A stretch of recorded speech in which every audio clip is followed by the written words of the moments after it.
I got the first password reset code while I was half asleep, face down on my couch, the TV still muttering to itself in the background.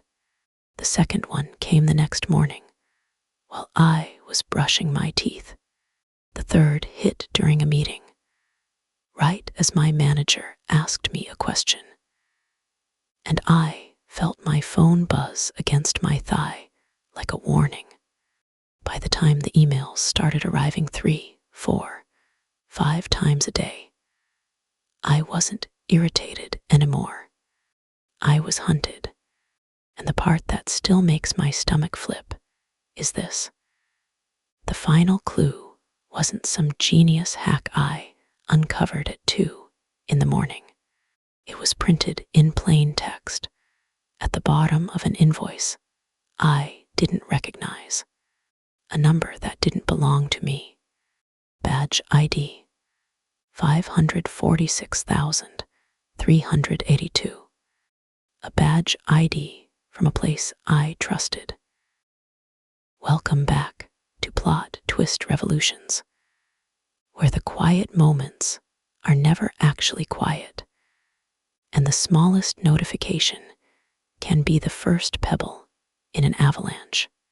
If you've ever shrugged off a security alert because you were tired, busy, or convinced it was just another glitch, stay with me, because I did the same thing, and it almost cost me everything I'd built. 6 weeks. That's how long it lasted before I stopped telling myself it was nothing. It started with a single email. Subject line, security alert. Your password has been requested. I remember seeing it and rolling my eyes. Half my inbox was warnings about something. Bank alerts, subscription renewals, unusual activity that never turned into anything. I'd been living in a world where companies sent you panic in a neat little template and called it customer service. So I marked it as spam. Then another one came. Then another. At first, it was just annoying, like a mosquito that wouldn't leave your ear alone. The worst part was how ordinary my life looked around it. I still went to work. I still stopped at Café Biblio after my shift, because the bookstore cafe was my little ritual. My place where the air smelled like espresso and paper. And whatever cinnamon pastry they decided to ruin my diet with that week. Café Biblio had a sign above the counter that read, "Where books and brews collide." It was cheesy in a way that made it charming. The couches were worn but soft, the kind of leather that held the shape of every person who'd sunk into it to read one more chapter. The windows were big, letting warm light pour in during the afternoon, turning dust into glitter. That's where I finally said it out loud. I got a password, reset code I didn't request, and then another and another. I was sitting in the corner with my laptop open, the screen reflecting faintly in my coffee. My brow was tight, my shoulders creeping up toward my ears like they were trying to protect my neck. Across from me, Stella stirred her chai tea like she was trying to hypnotize herself into calm. Stella had that kind of beauty people call effortless, but it wasn't effortless. It was precise. Neat hair, clean nails, always a little scent of vanilla lotion. She was the friend who could convince you everything was fine right up until it wasn't. She raised an eyebrow. Did you try resetting it? Maybe your account was hacked. It happens all the time. I did, I said, and the frustration in my voice surprised me.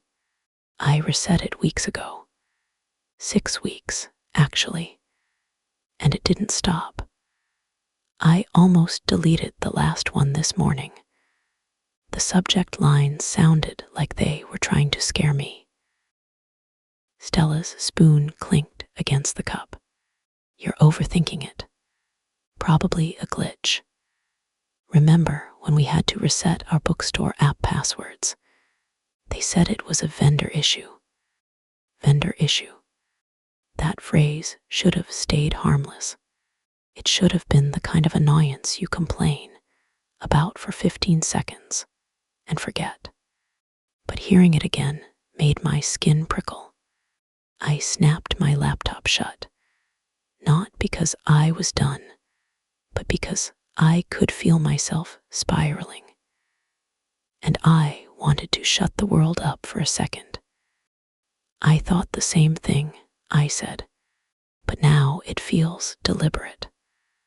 I have case number 4627 in my inbox about a supposed data breach from a vendor. They said they were investigating, and then nothing. No updates, no apology, just silence. Stella gave a short laugh that didn't fully mask her concern. Sounds like a bad sitcom plot. It doesn't feel funny, I said. I rubbed my temples, feeling the beginnings of a headache gather behind my eyes. And then today, I got an invoice for my subscription renewal with a note saying I had to verify my account. But I didn't get anything asking permission. It's all off. Stella leaned back, scanning me the way you scan someone you love when you're deciding how serious to be. So call tech support. I exhaled. Yeah, right. I can just hear myself. Hi, I'm Nicole, and I'm worried about constant password emails. I'll sound like a paranoid psycho. Stella's mouth tightened. You'll sound like someone who doesn't want their identity stolen. She nodded toward the counter, toward the narrow aisle that led to the customer service desk, tucked between a wall of cookbooks and a wall of fantasy novels. If it helps, bring that lanyard they gave us at the book fair. You know, the one with the bookstore logo. If they see you're a regular, maybe they'll actually listen. The suggestion hit like a small lifeline. Good idea, I said quickly, and I dug through my bag until my fingers found it. Frayed edges, faded logo, the kind of cheap fabric that somehow becomes sentimental because it's attached to memories. I slipped it over my neck. The worn strap sat against my collarbone like armor that didn't really protect anything, but made me feel less ridiculous. Okay, I said, forcing a breath. I'm going in. The walk to the desk was short, but it felt longer because my mind kept sprinting ahead. I passed the cookbooks, glossy covers promising control and beauty and perfect meals. I passed the fantasy novels with dragons and swords and heroes who always knew what they were fighting. I envied them. At the customer service counter, I tried to explain what was happening without sounding frantic. The staff member nodded too much, eyes dull, fingers tapping on a keyboard like they were going through a script. After a few minutes of back and forth, they got me on the phone with tech support. An unenthusiastic voice that didn't inspire confidence. Ma'am, we're experiencing a high volume of calls. Please hold. Great, I muttered, glancing glancing over at Stella, who had already picked up her phone, thumbs scrolling like she was trying to pretend this wasn't real. Soft piano music filled my ear, the kind of music meant to calm you down, but only makes you feel trapped. Then my phone buzzed. Another password reset email. I stared at the screen, heat rising into my face. No way, I said, sinking into a chair near the counter. This is ridiculous. Stella leaned over, her tone shifting from playful to sharp. Did you look at the metadata? The headers? Check where it's coming from. I blinked. The headers. Yeah, she said. Sometimes the details tell you what the subject line doesn't. My fingers flew back to my laptop. I pulled the email up and clicked through the options until I could see what most people never look at. The raw guts of the message. Timestamp 2025 to 8 to 13:14 2. And there it was, a different IP address. My stomach tightened. It says the request came from a different IP, I whispered. That shouldn't be possible if it's me, right? Stella leaned in closer, eyes narrowing.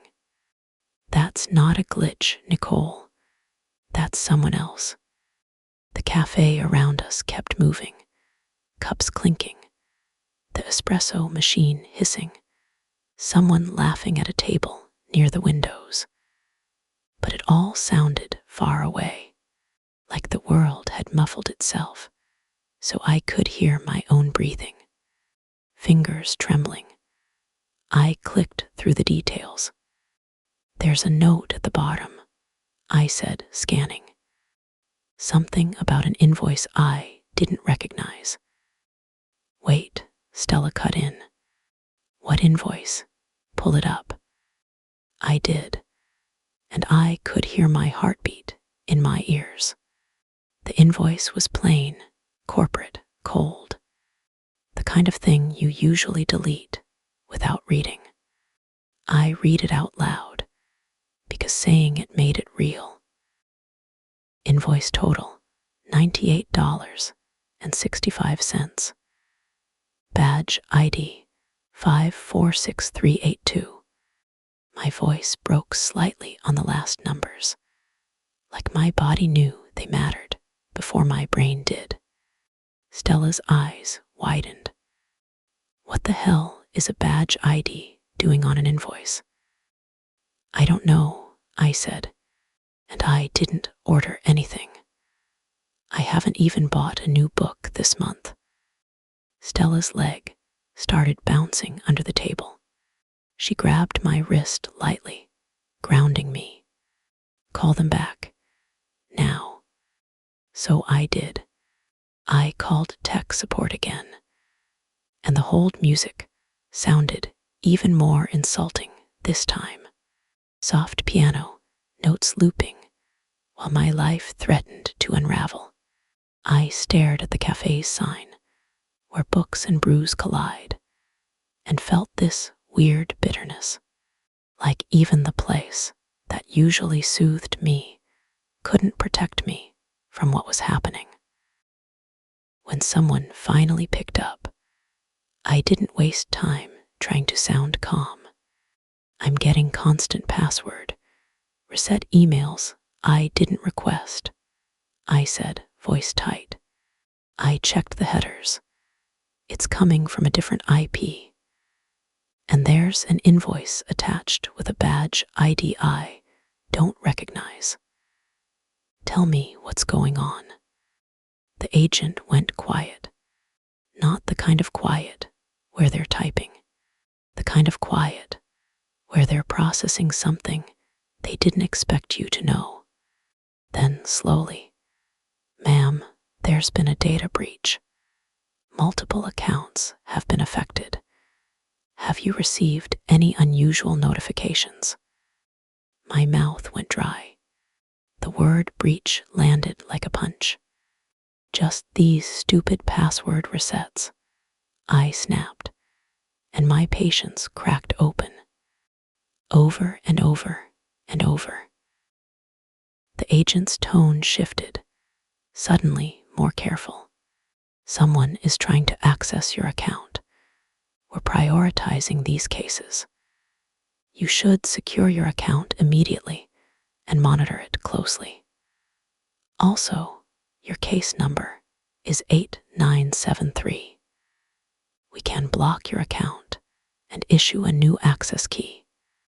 I stared at the wall, trying to absorb it. Okay, I said, forcing myself not to shake. Do it, block it, issue the new key. As the agent went through the steps, Stella watched me like she was memorizing my face. Her foot kept bouncing. The chai sat untouched. This feels too serious, she murmured. Like someone is definitely after your data. I can't believe this is happening, I said, and the anger rose fast. Not just at the hacker, whoever they were, at the silence, at the company, at the way I'd been left to figure this out alone, while they hid behind case numbers. The call ended with polite instructions and a promise of follow-up that sounded like a lie. I shut my eyes and pressed my fingers to my temples again. I thought it was a joke, I whispered, and now it's real. I wish I'd taken it seriously sooner. Stella's hand rested on my forearm, warmer than the cafe air. You didn't know, she said gently. It's not your fault they didn't communicate. It's ridiculous. But even as she said it, a realization crawled up my spine. The vendor, that old case number, the way they'd called it, a supposed data breach, and then gone quiet. The way the resets had started around the same time. Do you think this could be related to that vendor? I asked, voice low. The one I thought was trustworthy. Stella's eyes flicked to the laptop screen. Maybe, she said, but it could also be someone internal. You need to dig deeper. Look for anything unusual. We pulled the invoice up again. The numbers, the badge ID, the total amount that was just small enough to slip past someone not paying attention. And then Stella sat up straighter, like a puzzle piece clicked into place. Wait, she said, that badge ID, 546382. Isn't that the same format as the staff badge they use over at the vendor's office? My throat tightened. I stared at her. What?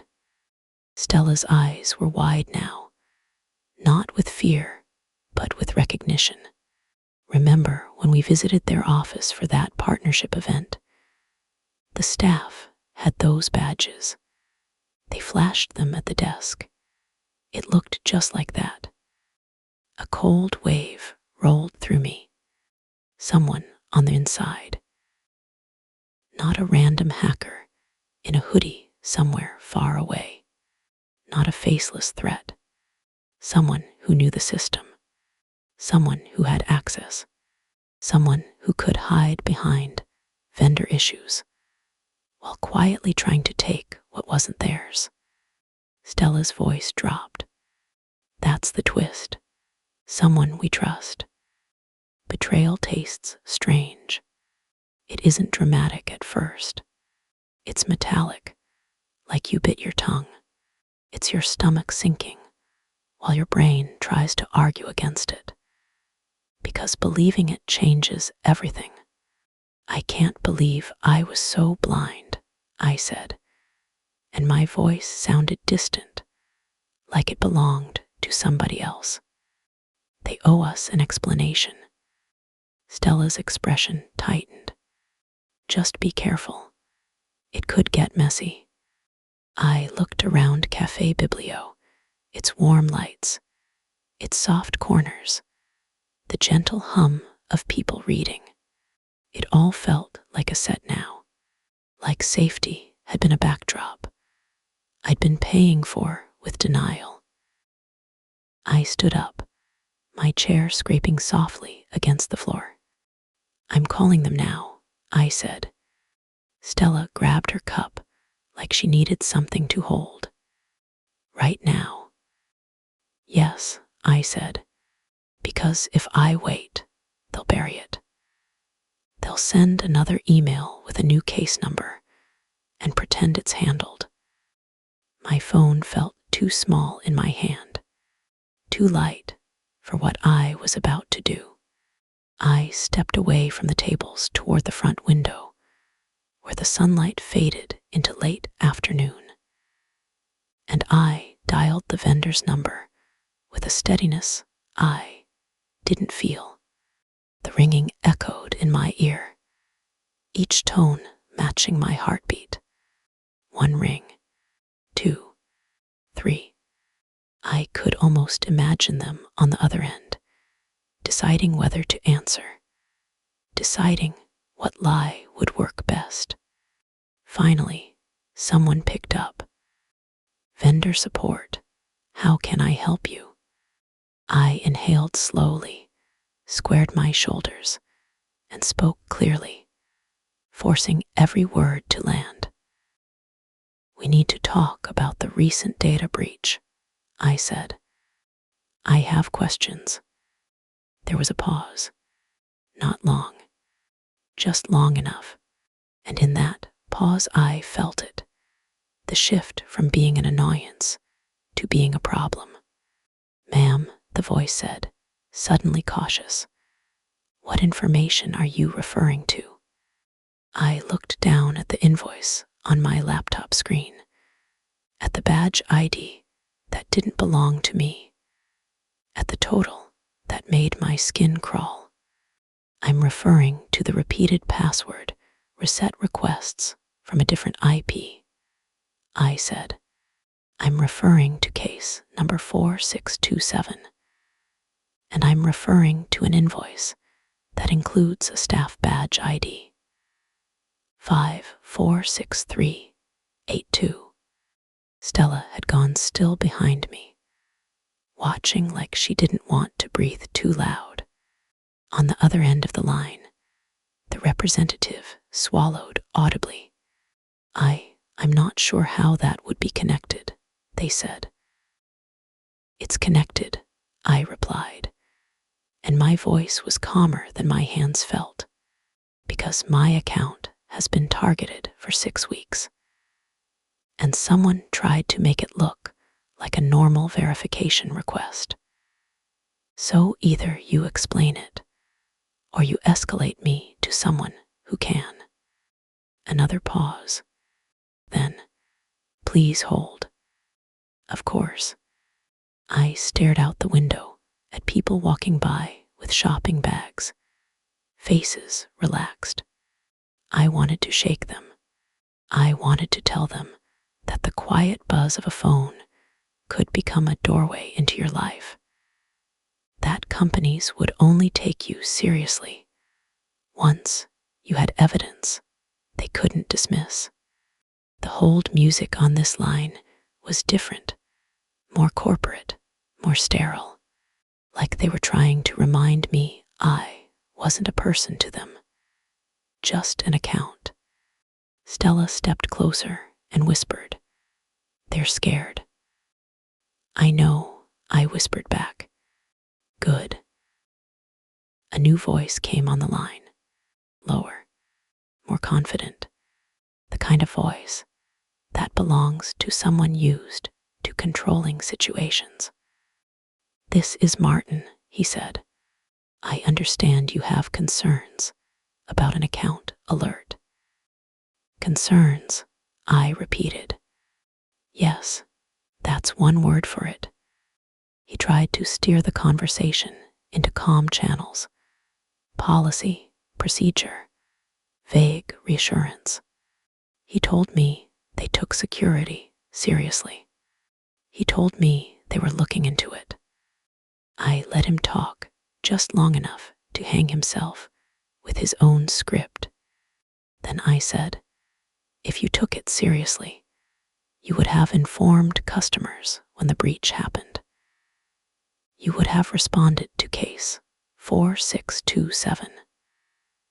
And you would be able to tell me why a staff badge ID appears on an invoice tied to my account. Silence.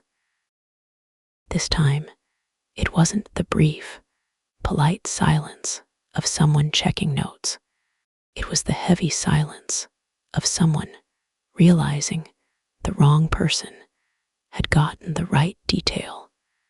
Finally, he spoke carefully. Badge IDs are internal. Customers wouldn't normally see those. And yet I did, I said. So explain it. He exhaled slow. Miss Nicole, can you forward that invoice to me? No, I said simply. Stella's breath caught behind me. No, Martin repeated, voice tightening. Not until you answer my questions, I said, because the moment you get that invoice, you can disappear the evidence. You can tell me it's been resolved, and I'll never hear from you again. His voice cooled. That's a serious accusation. So is a data breach, I replied. And someone is trying to take over my account. The line went quiet again. Then he said, we can schedule a call with our security team. Today, I said. There was a slight edge in his voice now. Our security team is in high demand. Today, I repeated, because tech support already confirmed multiple accounts are affected, and I'm not going to be brushed off as a glitch anymore. I could feel Stella behind me, tense and proud at the same time, like she'd been waiting for me to stop shrinking. Martin gave a tight response. I can have someone call you back within 48 hours. No, I said again, and this time I didn't whisper it. I didn't soften it. If someone doesn't call me today, I'll assume you're not taking this seriously, and I'll handle it another way. He paused.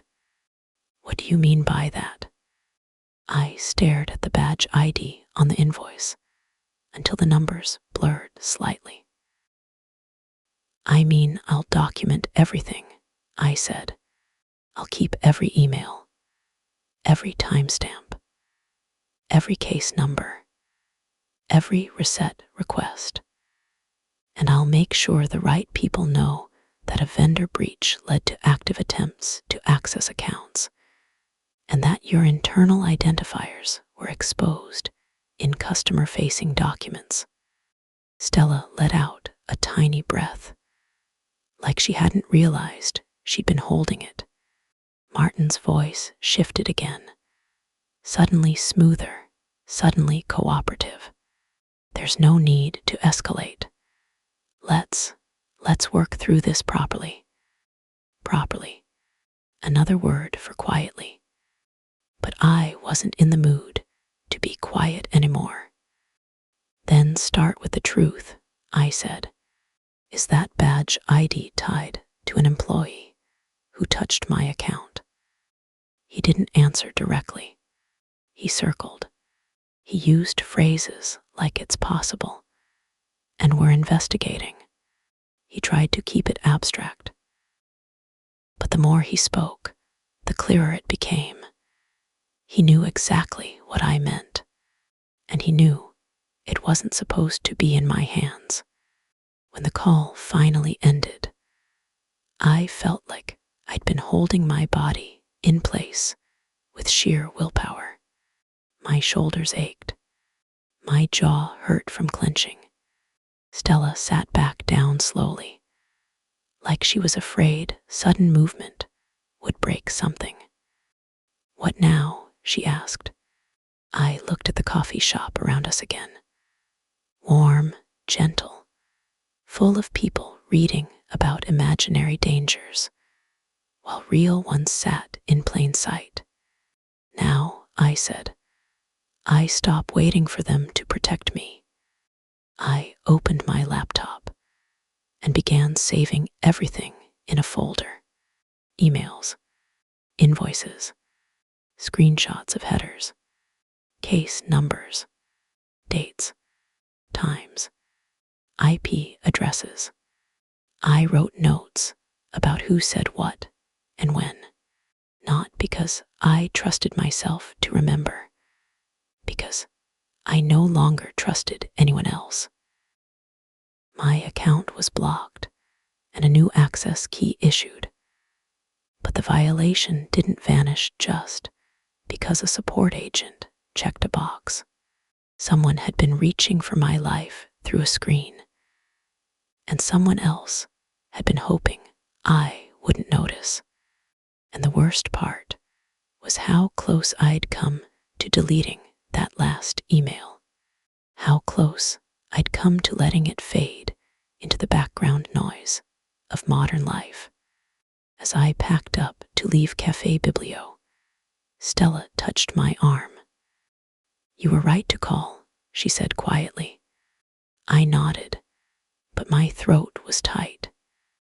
I was late, I admitted. I was late to believe myself. Outside, the air was crisp, the sun lower, the world still pretending everything was normal. I held my phone like it weighed more than it should, because once you know someone can reach for you through your accounts, you start looking at every notification like it has teeth. But here's what I also learned in those 6 weeks. Fear shrinks when you name it. Evidence turns panic into action. And the moment you stop apologizing for being paranoid, you start protecting yourself like you matter. I'm still going to buy avocados. I'm still going to sit in my favorite cafe. I'm still going to live my life.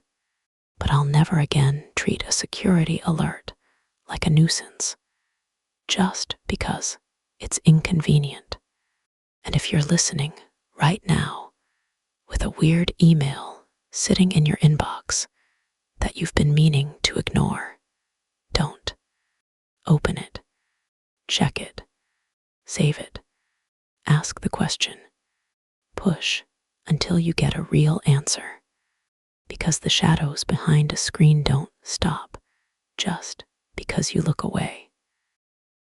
This is Plot Twist Revolutions. If you've ever had something small turn into something terrifying, an email, a message, a notification, tell me in the comments what it was and what you did.